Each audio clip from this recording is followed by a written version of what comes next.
아직에는 늘 챘던 걸로, 점심도 먹던 걸로, 가슴도 그때 했던 걸로. 가슴 재수술의 목적은요, 수술을 하게 된 원인을 깔끔하게 해결하는 것이 가장 좋습니다. 어떤 경우에는 원래 사용했던 절개선을 이용해서 소기의 목적을 충분히 달성할 수도 있지만, 또 많은 경우에는 그러기가 어려운 경우가 있습니다. 그때는 그 목적을 달성하기 좋은 절개선으로 바꾸어야 합니다. 같은 위치로 수술을 하는 경우에 비교적 좀 간단한 구조물이나 보형물 공간을 많이 손대지 않는 경우들이 있어요. 예를 들어서 사이즈의 변심으로 좀 더 큰 가슴을 하고 싶다, 위치를 조금 바꾸고 싶다, 이런 경우에는 사실 같은 절개선을 사용하는데 문제가 없습니다. 굳이 다른 절개선을 사용해야 되는 경우는요, 최초의 절개선이 뭐냐에 따라서 좀 다른데, 예를 들어서 겨드랑이 절개로 수술을 했는데 구형 구축이 굉장히 심해서 전 캡슐 절제술을 해야 되겠다, 이러면 사실 겨드랑이로 하기가 어렵습니다. 왜냐하면 시야나 기구에 제한이 있기 때문에 그런 거를 깨끗하게 다 정리하기가 어려울 수 있습니다. 우리가 밑주름으로 수술을 했다 그러면요, 사실 밑주름은 시야가 좋거든요. 그래서 웬만하면 재수술을 하는데 문제는 없는데 간혹 이런 경우가 있어요. 최초에 디자인했던 밑주름의 위치가 좀 많이 잘못되어 있다 그러면 다시 사용할 수가 없습니다.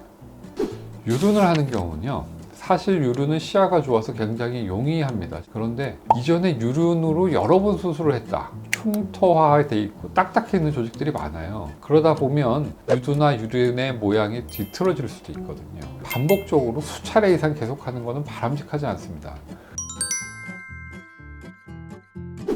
같은 위치로 재수술하면 회복이 더 빠른가요? 수술한 대로 하던 새로운 대로 하던 회복 기간에는 차이가 없다고 보시면 되겠습니다. 단 우리가 첫 번째 수술을 하고 한 1, 2주 정도밖에 안 됐는데 어떤 문제가 생겨서 교정을 한다면 굳이 다른 데를 하는 것보다는 첫 번째 절개선으로 수술하는 게 좋겠죠. 3-4번 이상 같은 위치로 수술할 수 있나요?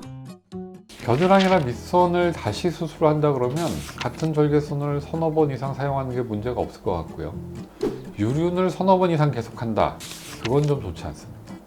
유두유륜을 수술을 했어도 그 상태가 좋다면 얼마든지 할 수 있는데, 사실 이제 유륜을 통해서 보형물까지 접근을 하려면요, 유선 조직을 통과해서 접근을 하게 수술을 한 경우들이 많아요. 거기서 일어나는 상처의 수축량이 대단하거든요. 많이 상처의 수축이 와서 딱딱해져 있거나 변형이 오기 시작했다 그러면 그걸 다시 하는 건 별로 바람직하지 않습니다. 똑같은 위치에 수술하면 흉터가 더 진하게 남나요? 흉터 조직은 조직 자체가 좀 많이 변해 있습니다. 그래서 우리가 흉터를 다시 절개하고 수술을 하게 되면 그 절개선 면이 아주 깨끗하진 않아요. 하지만 수술을 할 때는 흉터에 절개를 하는 게 아니라 흉터 자체를 절제를 합니다. 그럼 첫 번째 수술한 거랑 다르지 않게 깨끗하게 수술할 수 있습니다. 예스.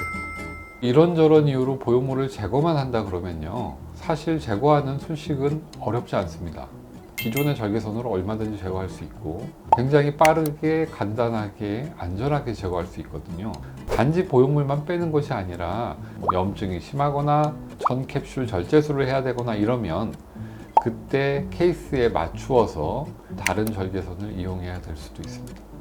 재수술의 핵심은요, 또다시 재수술을 하지 않는 겁니다. 그동안 힘들었던 모든 문제들을 깨끗하게 해결해서 편안하고 즐겁게 지내는 거예요. 그게 가장 중요한 것이죠. 그래서 절개선보다는 재수술을 하게 된 이유, 그 문제 해결에 초점을 맞추셔야 됩니다.